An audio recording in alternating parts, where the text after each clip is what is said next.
Good morning and welcome to September's GSA ITC educational series on the GSA, FAST, ITC, and Defense Innovation Unit, DIU partnership. I'm your host, Rick Freeman from GSA ITC Customer Strategic Solutions Division, alongside my co-host Jennifer Yee and Joshua Ramos Cruz, who are also from ITC CSSD. Today, we're happy to have our presenters. We have from the Defense Innovation Unit, DIU, Program Manager, Lieutenant Colonel Chris Knoll, and then from GSA FAST, the IT Services Division, we have Senior Advisor, Mr. Daryl Davis. With further delay, please go ahead, guys, and take it away. Once I have the show up. Yep. Thanks, Rick. Yes, sir. I'll just start off with a brief introduction. Good morning, good afternoon, everybody. My name is Chris Knoll. I'm an Army Acquisition Corps Lieutenant Colonel. I'm assigned to the acquisition cell at the Defense Innovation Unit. And today I'm going to be talking to you about what the Defense Innovation Unit is, what we do, how we bridge with the private industry, and how we bring commercial technology into the Department of Defense. If you could go to the next slide, Rick. All right, perfect. So what I'm going to start off with is a quote from our director. Our director's name is Doug Beck. So his quote is, "To maintain the world's strongest military, the United States must adopt new technologies and integrate them into its forces faster than its competitors." I think now more than ever, you're seeing that in conflicts such as the one in Ukraine, the one in the Middle East, the innovative way that their soldiers are bringing on this commercial-based technology or technology that has just been developed for use in those types of situations, and how rapid they're able to do that and how effective they are to do it. We can't do this defense acquisition system like we've done before. So the Department of Defense has the defense acquisition system with different pathways, and that's very good for military-specific equipment. But we just need to do a better job of bringing on the rapidly developed commercial technologies that we're seeing today, such as artificial intelligence and things of that nature. So there is a cost of falling behind. And the cost of falling behind is, so the pace and asymmetric nature of modern conflict is surpassing the adaptability of traditional acquisition methods and weapon systems. Kind of like what I was talking about before. Commercial technology stands as the linchpin for our ability to respond rapidly and effectively to natural disasters, deter conflict, and secure victory in times of forced confrontation. So what the Defense Innovation Unit does is, so we're looking at research and development. And if you look from the 1950s to roughly 2022, and you plot DoD research, RDT&E, so research and development efforts, and the investments that the DoD has compared to that of commercial industry, it's pretty much in parity from the 1953s until the mid-1980s. From the 1980s onward, we see this huge disparity between the amount of investment that the Department of Defense is doing in research and development and the private industry.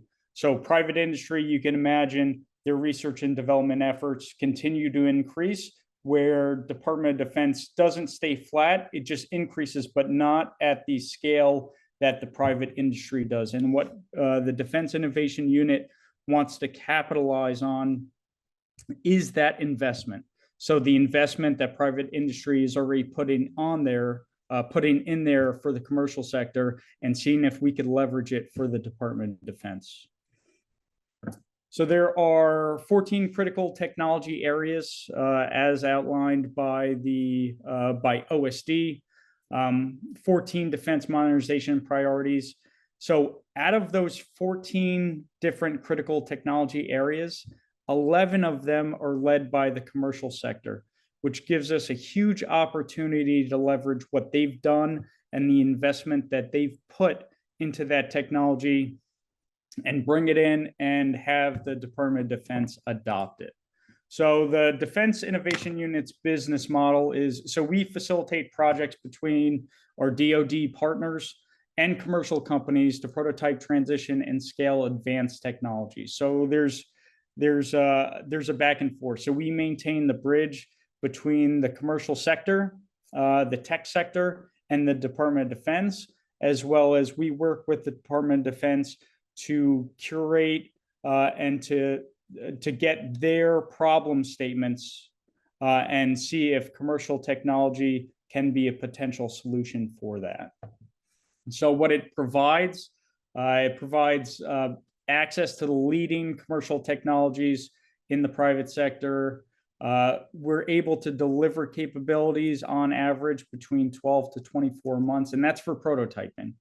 And then solutions are at commercial cost curves. So we tend to see solutions be a little bit more inexpensive than that if they would go through the defense acquisition system.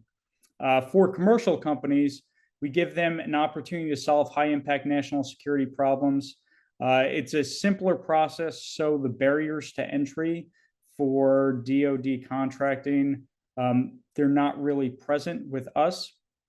If you were to go on a traditional FAR-based kind of acquisitions, there are, I wouldn't say roadblocks, but it's kind of nuanced. We break down those barriers. We're looking for non-traditional defense contractors. We're looking for startups to come into the Department of Defense ecosystem to offer their solution to see if it is something that the Department of Defense wants to adopt. So DIU was stood up in 2015 by Secretary Ash Carter. Over the past couple of years, we've gone through some kind of iterations or metamorphosis, if you will. So we have 3 different metamorphoses. We call them DIU 1.0, 2.0, and 3.0. DIU 1.0 was building the bridge. So we were rebuilding the bridge between the Department of Defense and the tech sector. So we were reestablishing the communications, talking to the CEOs, making sure that we can get back into that space where we were having better relationships with them and talking to them about the benefits of doing business with the Department of Defense. So we did that from 2015 to 2018. Then we moved to our next model, which was DIU 2.0, where we wanted to prove out our model. So we were leveraging the relationships that we had with the private industry to hone our process for prototyping and transitioning dual use technology, or I would say commercially derived technology. So that's where we started doing the bulk of our prototyping efforts, where we were curating problems from the Department of Defense. We were soliciting that via competitive process to our industry partners or the private sector to see if their commercial technologies could solve our problems. And then most recently from 2023, so last year onward, we proved out the concept, right? We proved out the model. We have numerous accounts of where we've done these prototyping efforts, and we've gone to a production level with some of them. So right now we're focused on delivering strategic impact. So we're trying to leverage the commercial technology with the focus, speed, and scale necessary to deter major conflict and win if forced to fight. There's a couple of pillars with DIU 3.0, which is what we're in right now. We're looking to synchronize warfighter needs with the commercial capabilities, catalyze a unified innovation ecosystem, and then forge new pathways to speed and scale. And all of that will culminate into our ability to deter, defend, and win if forced to fight. So we're trying to use commercial technology so the DoD can rapidly adapt to the emerging threats that are going around the globe. We also serve as a unified on-ramp for talent and commercial technology. So talent, we want to source new talent. We want to source those thinkers that aren't traditionally in the Department of Defense, that are coming from the private sector, and we want them to think of problems in a different manner. We also want to develop, so accelerate targeted dual use hardware or commercially arrived hardware, catalyze private investment by de-risking development, and then signal potential DoD demand, as well as do our prototyping, provide companies early revenue, especially those non-traditional defense contractors or those startup companies. Prototype and transition that commercial technology within 12 to 24 months. So it's very rapid developmental cycles, and then focus on strategically aligned projects. And then we want to have the ability to scale those projects or those prototypes to have strategic effect.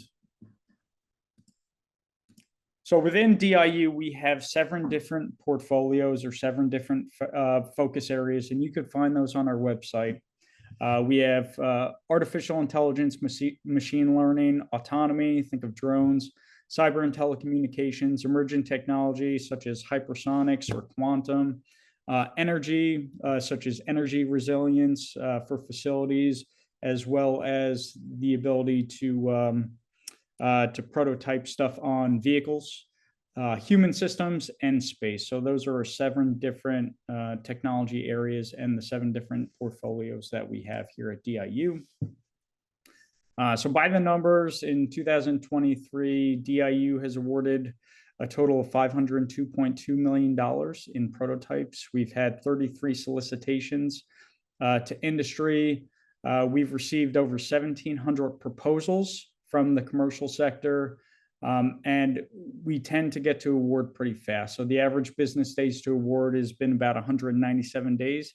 That includes our competitive process to get to that award. And I'll talk about the competitive process in a couple of minutes. How do we do this? So back in 2016, along with ACC New Jersey, we developed what's called the Commercial Solutions Opening. This is different than the Commercial Solutions Opening that you see codified in federal acquisition regulations. It's a merit-based competitive evaluation to award prototype OTs. All of our contracts that we award are other transaction agreements, and they're firm fixed price. We use 10 U.S. Code 4022 as our authority to do this. Again, this is not the same CSO as identified in the federal acquisition regulation. And to our knowledge, we are the only ones that have this type of commercial solutions opening. So our process is a 5-step process. We go from problem curation, where we're working with our DoD partner. They have a problem, and we help curate that problem. We refine it down. We go to the root cause of what the actual issue is. We apply a little bit of diligence to it, and by little, I mean a lot of diligence. So we're looking at the commercial landscape to see if there's anything commercially available that could potentially be used to solve that problem. We also help the Department of Defense refine it. Sometimes they might think that their problem is X, but it's a symptom of X. So we're looking for the root cause. From there, we enter into the commercial solutions opening process. From the commercial solutions opening process, that's going to yield an award, an OT award. Then we enter the prototyping phase. After we're done with the prototyping phase, if the prototype is successful, we can transition it to a production level. And I'll go over that in a little bit. So within the commercial solutions opening process, we have a couple of different phases. The first phase, or phase 0, starts with the solicitation.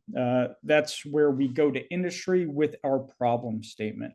So we don't tell them, we don't deal in requirements. We're not telling them this is what the Department of Defense needs. Instead, we are telling them this is the problem that we want you to solve. That'll go on the street for roughly like 10 to 14 days. The solicitation you could find on our website if we have any active solicitations. I believe we're about to have a couple very soon. But that'll go onto the website, And like I was talking about before, the barrier to entry is very low for these non-traditional defense contracts. So all it takes is for them to respond. There's a part of our website where it says respond to this AOI, or an area of interest, which is our solicitation. And all they have to do is respond. They put their contact information, and then they have to respond with a solution brief. That solution brief is either a 5-page white paper or a 15-slide slide deck. From there, we do an evaluation. So we're looking at whether or not their solution brief is relevant, if it has technical merit, and things of that nature. Then we do a down select, and we enter into phase 2, which are the pitch sessions. So from the pitch sessions, think of like a Shark Tank style forum, where we either invite the companies out to Mountain View, or we designate a location where we can get a little bit more information about the solution that they are proposing. We'll have our subject matter experts and our evaluators in the room asking them questions. But this is where we're looking at cost, schedule, and performance. So based on the solution that you presented, does it meet the schedule that we're looking for? Is it within the cost that we're allocating? Things of that nature. From there, we enter into phase 3. So that's another down select, another evaluation. Phase 3 is the RPP process. RPP stands for Request for Prototype Proposal. That is where we send them an RPP, or Request for Prototype Proposal, and we're looking to codify their solution brief with cost as well as a statement of work.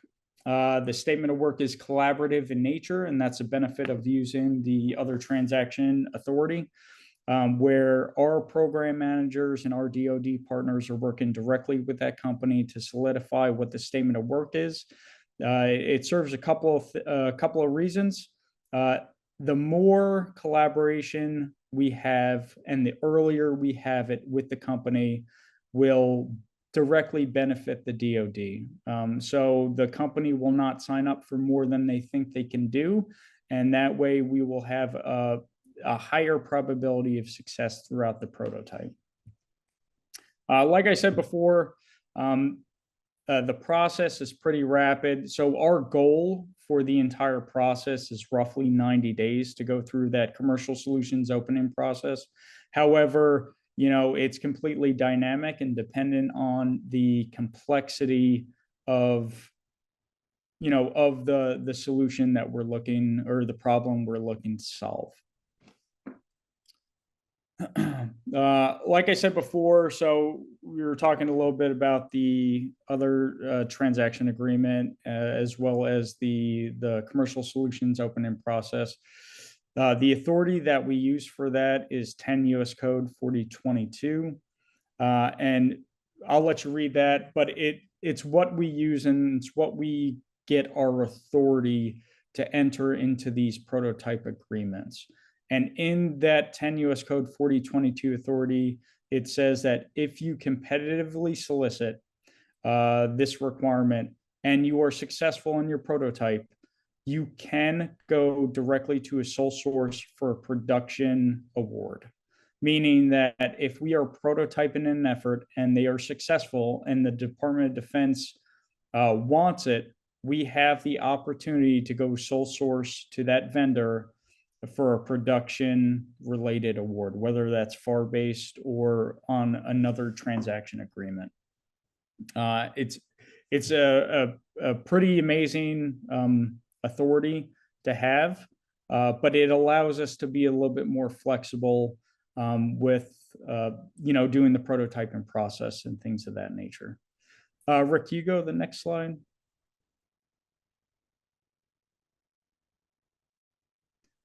Yeah, all right. So I talked a lot about all those different bullet points.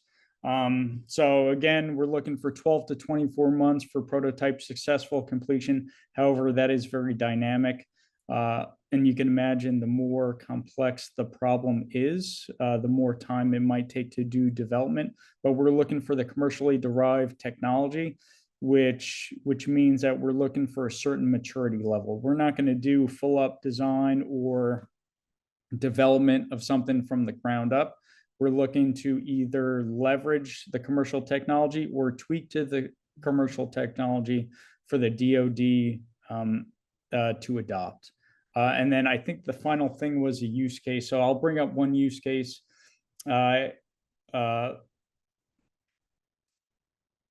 So we did a prototype effort for autonomous maritime intelligence, surveillance, and reconnaissance. This was done throughout our CSO process, and it was done with a company called Saildrone. So we were looking to enable long endurance, persistent, autonomous data collection and intelligence gathering. The initial prototype award from DIU was $3.63 million. We were successful in that prototype. And so for the reason of our talk today, so we actually transitioned that to GSA. So that was one way we were able to transition that technology to the Department of Defense. It doesn't always happen that way, but we would like to leverage that commercial technology and transfer those technologies to GSA, so it's open for the better part of the Department of Defense and other local and federal government organizations. I think that completes all the talking points I wanted to talk about today, Rick. I think I'll be followed by Daryl.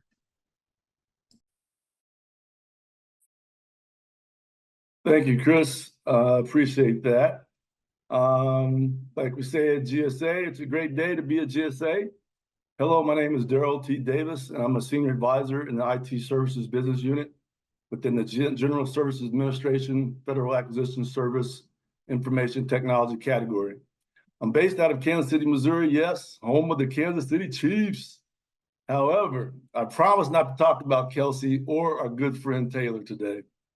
Today, we wanted to have an informal talk with you about our Defense Innovation Unit and GSA FAST ITC partnership at a strategic level, and let you really know why we believe this partnership is a very important one and very strategic one for the United States of America. As you know, DIU's mission and objectives, as established by the U.S. Department of Defense, aims to accelerate the adoption of commercial technology within the military. DIU serves as a bridge between the DoD and private sector or non-traditional companies, focusing on 7 critical areas of artificial intelligence, machine learning, emerging technologies, autonomy like blue UAS drones and artificial agents, cyber, telecom, energy systems, human systems like optimizing the human body and enabling platforms with humans, and space, allowing on-demand access to space and ensuring persistent satellite capabilities.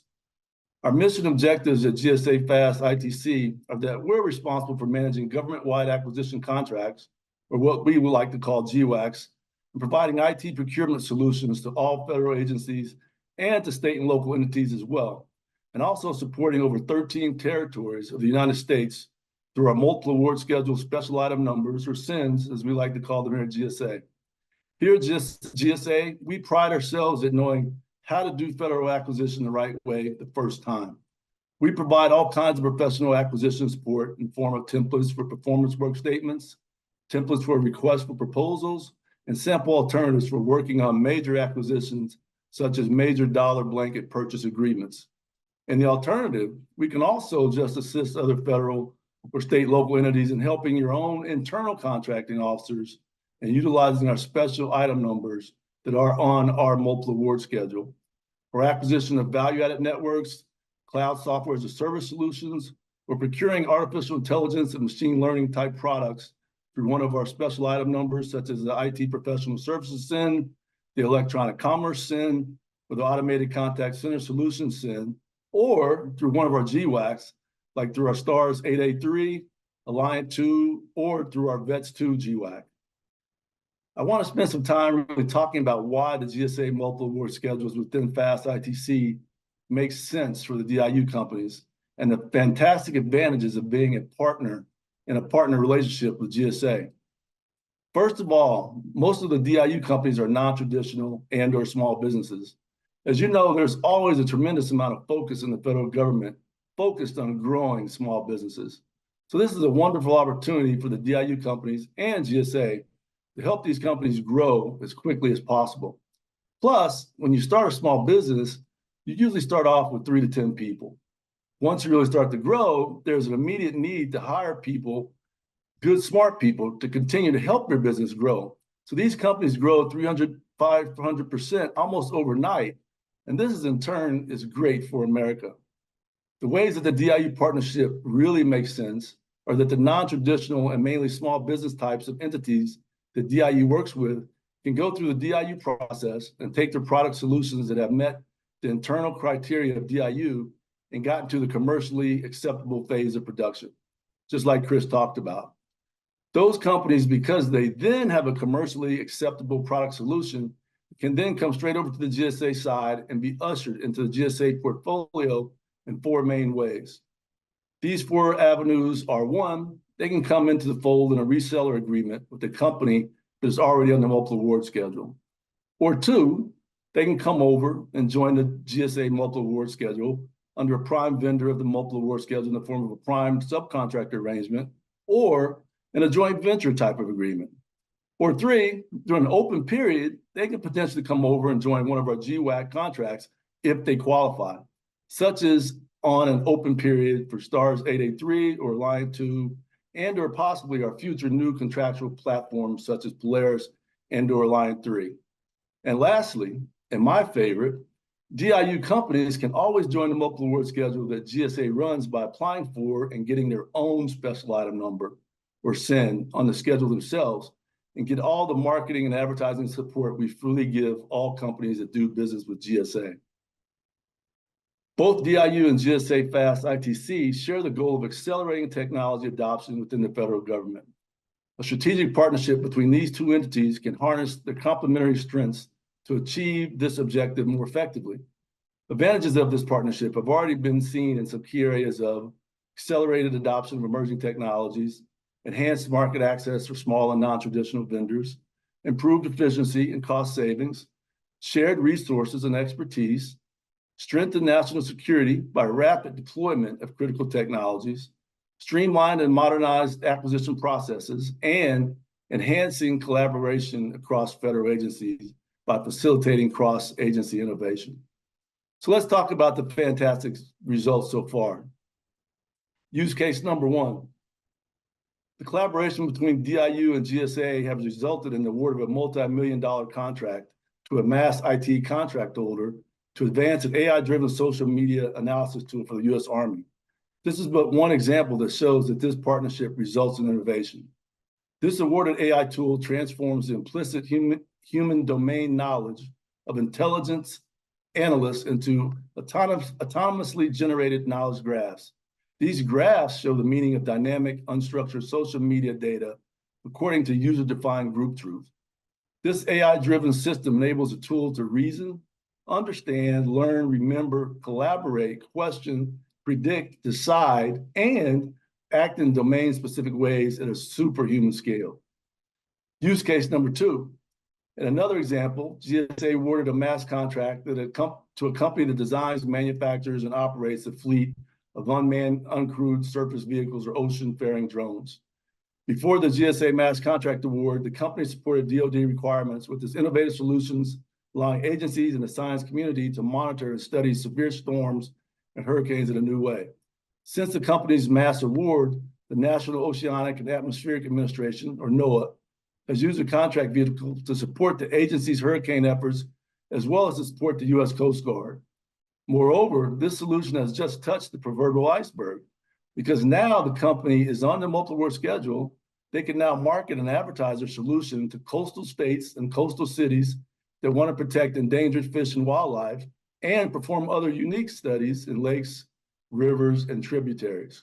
I think our good friend Chris Knoll talked about that as well in his use case example. In addition to all the other wonderful attributes and advantages of the DIU-GSA FAST ITC partnership, I want to quickly circle back to the small business or non-traditional side of organizations and the incredible strides we help small businesses make in the marketplace. GSA contract vehicles provide small businesses with unprecedented opportunities to compete for federal contracts, helping them to expand, grow their operations, and contribute significantly to the nation's economic vitality. GSA ensures that small businesses can effectively meet the needs of agencies while achieving their own business goals. This commitment not only drives agency success, but also fosters a diverse, resilient, and dynamic IT industry that benefits all. In line with this, our 8A STARS 3 GWAC perfectly exemplifies this effort. As the contract approaches its 1,000th task order, it's a great time to highlight remarkable achievements of this contract vehicle, the significant benefits it provides to federal agencies and small businesses alike. STARS 883 is designed to provide federal agencies with innovative IT services solutions from highly qualified 8A small businesses. Also, one of the key benefits of STARS is a streamlined procurement process.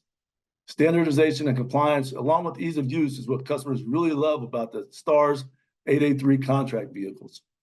One of our other GWACs, VETS 2, is also very popular with customers. And we recently increased the contract ceiling to $6.1 billion to meet the overall demand for this vehicle. The reason for the overall increase was that the VETS 2 GWAC was experiencing tremendous and significant demand, with current obligations nearing $3.6 billion. Projections also indicate that the VETS 2 program will reach 80% of the original ceiling, which was $5 billion, within this fiscal year. In order to maintain the contract's viability and avoid disruptions, GSA decided to increase the ceiling to $6.1 billion.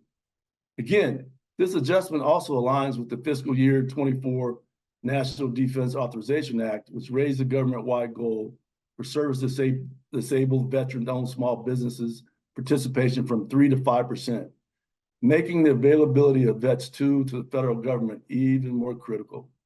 So you see, all of these things are why the strategic partnership with DIU and GSA FAST ITC really make boatloads of sense. This partnership really facilitates cross-agency innovation and helps us break down silos while also allowing us to hyper-accelerate non-traditional businesses and small businesses in a helpful and dynamic way. So now, if you have to make a mad dash to the bathroom or you have to make a quick phone call, this would be a good time. I'm going to give you a little artificial intelligence, machine learning, and space program humor, since both DIU and GSA FAST ITC do a lot of collaboration in these three areas. My first joke is, why did the satellite break up with its partner? It needed space. Second, why did the AI go to therapy? It had too many neural issues. And then lastly, why did the satellite go to school? To improve its orbiting skills. We crack ourselves up here at GSA. Okay, but like my grandfather from Arkansas used to say, let's get back to putting the shoulder to the plow and finish up this great briefing today.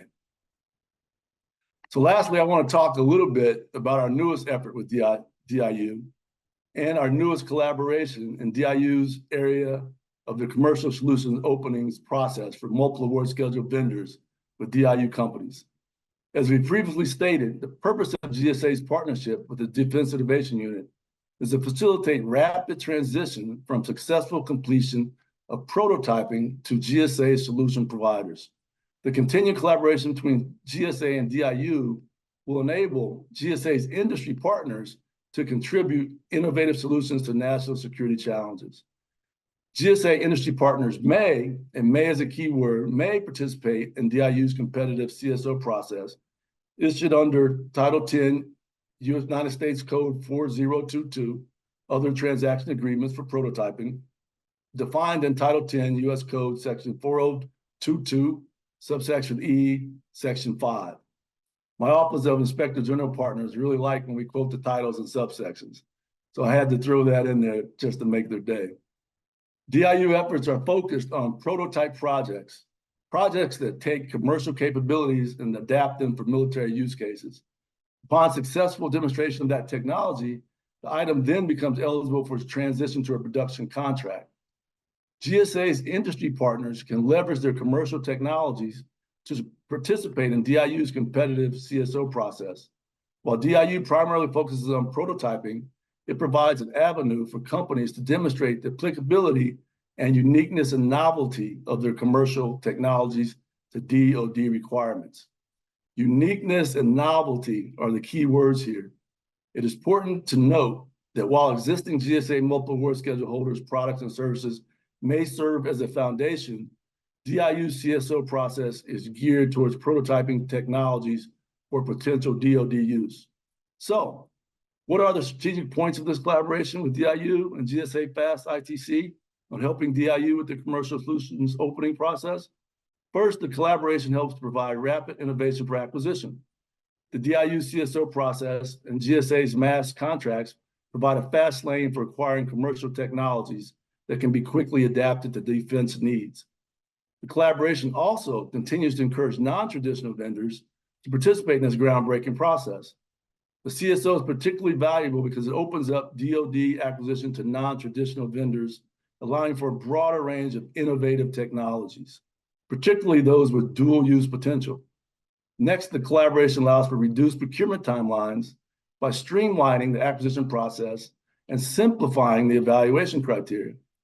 Both DIU and GSA help reduce the typical long procurement timelines associated with defense contracts.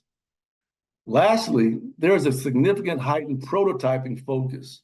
The CSO's emphasis on prototyping allows commercial companies to showcase the potential of their innovations in real-world defense settings before full-scale production.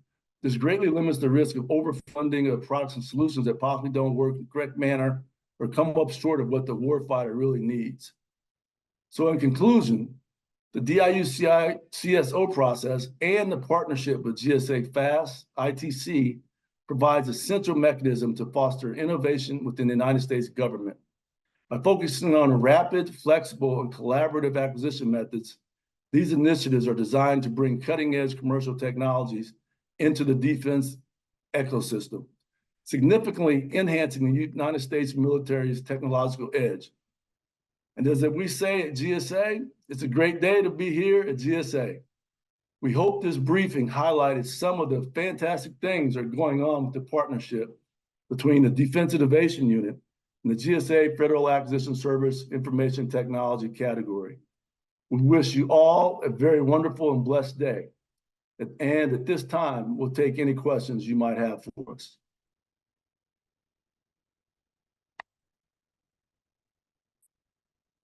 Hello, guys. So there were a few that came in through the chat as well as the Q&A. We'll go through the chat one first. First question we had is similar to BAA, broad agency agreements. I'm guessing this one was towards Chris earlier in the meeting. Oh yeah, thanks, Rick. Sorry, I'm trying to answer I'm trying to answer questions in the chat. So it is similar to a broad agency announcement, but it's not technically a broad agency announcement. What we do is, so we have the commercial solutions opening. It is posted on sam.gov, and it outlines what our commercial solutions opening process is and how the companies will be evaluated. And then the individual solicitations will be posted on our website called AOIs, Areas of Interest. And those are the problem statements that we're looking to address.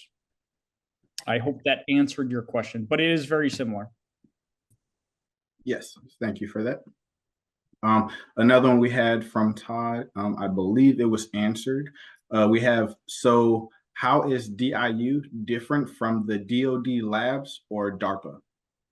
And then right after that, Alan dropped a link in here for ada.mitre.org.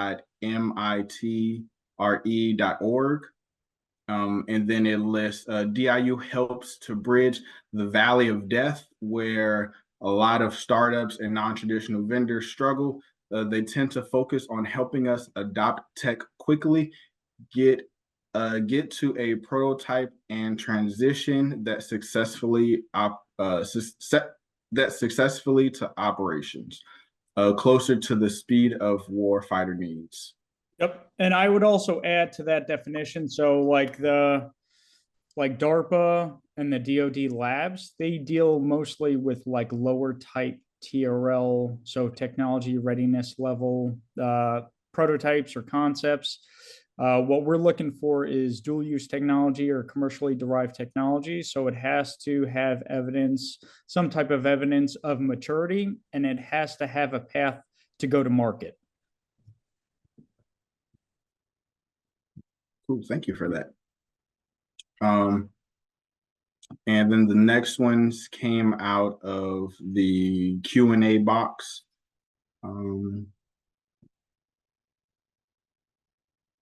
believe you answered them already. We can speak to them out loud. The first one is when a contractor provides a prototype, do they get to keep the exclusive right to that innovation, or does it belong to the Department of Defense? That is, can they bring this to market to sell and profit from the solution? Can be used by other agencies. Yeah, so I put an answer in there, Rick. So the intellectual property and the data rights are negotiable. So that is part of the flexibility using the other transaction authority is everything is really negotiable. There's very few things that the government will not negotiate on.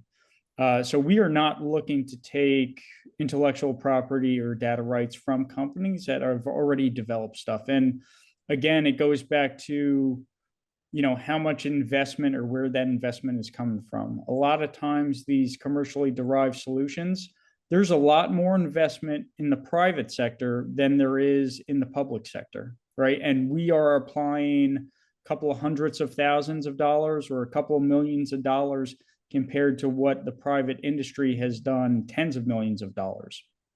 So what I would say is that is a negotiation and depends on the preponderance of who is paid for the development for that item. But we're not looking to take any more intellectual property or data rights than we need to, because as a part of our existence here at DIUs, we're helping these companies get to a commercial market if they have not been to a commercial market yet.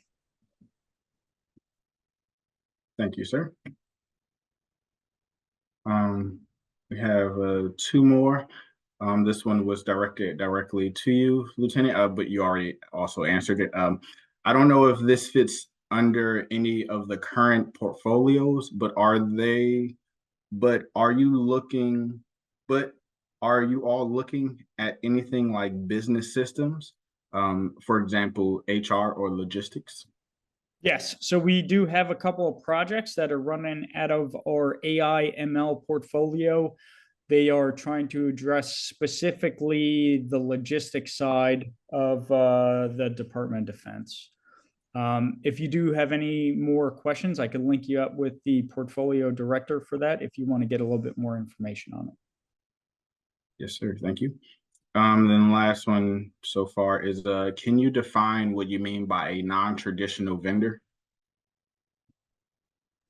Yes, so a non-traditional defense contractor is defined as a vendor that has not been subject to CAS, cost accounting standards, over the course of the past 12 months. So a non-traditional defense contractor can range anything from a startup business to another business that has always done business with the government. However, they have not had a cost type contract or have received business to the magnitude that would require them to be subject to cost accounting standards.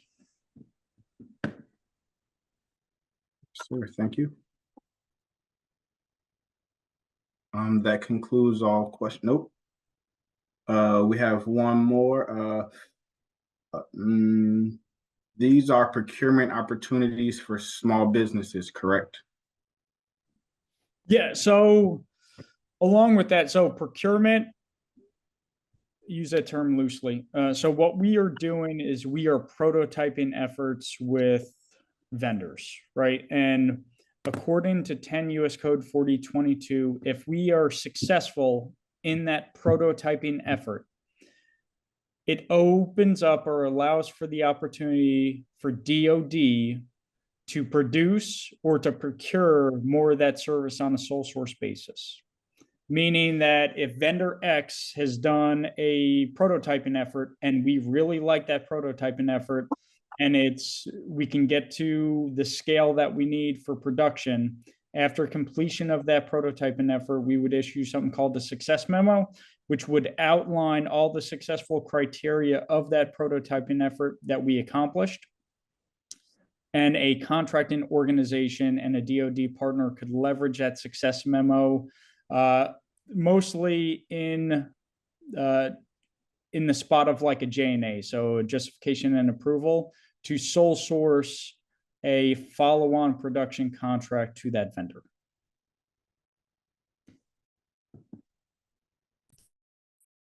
Thank you for that, Lieutenant Colonel. Is there any other questions? Hey, Rick, I would just, this is Daryl again. I would just like to make a statement that by congressional authorization, there are 11 agencies that only 11 agencies are authorized to use the other transactional agreement / approval process. And we are potentially looking at, and I'll say we, the GSA, and we are potentially looking at partnering with one or two other federal agencies with their OTA process as well, since it's been such a success with DIU.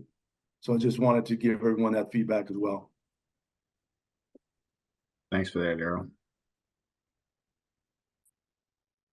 Are there any other questions, comments? And Rick, it doesn't look like there's any more questions, but if I could quickly, I just wanted to plug DIU, the DIU website. So for everybody that's not familiar, the DIU website is diu.mil. On that website, it goes over the CSO process. It goes over how we work with the commercial sector, how we work with the public sector, as well as there's a specific spot on the website that goes over all the successfully completed projects that we've done before. So if you or your organization are looking for something that we've already completed, please reach out, and you may have the opportunity to leverage that success memo and to go into a production contract with that vendor. And so that's how it ties into GSA, as well as we reach out to GSA as a prototype is maturing and getting ready to near that success. And I would reach out to Daryl and say, hey, I've got this great vendor. They have a commercially derived technology. They're going to go to the commercial market. I think this would be a good fit to be offered to the rest of the federal government. And then him and his team would assess them.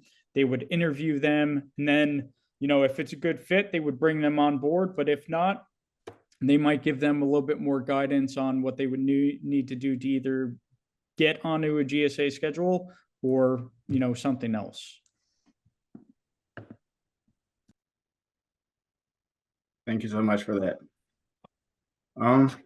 Well, if that is it, this concludes our talk for today. I want to thank you, Lieutenant Colonel and Mr. Davis, for joining us today. I also want to thank everyone in attendance for joining us this afternoon to learn about the benefits of this great partnership and the partnerships to come. I also want to give a plug for our event next month. It is going to be on the highly adaptive cybersecurity services, hacks, insights, and benefits. The link is already up and you can register whenever you have time.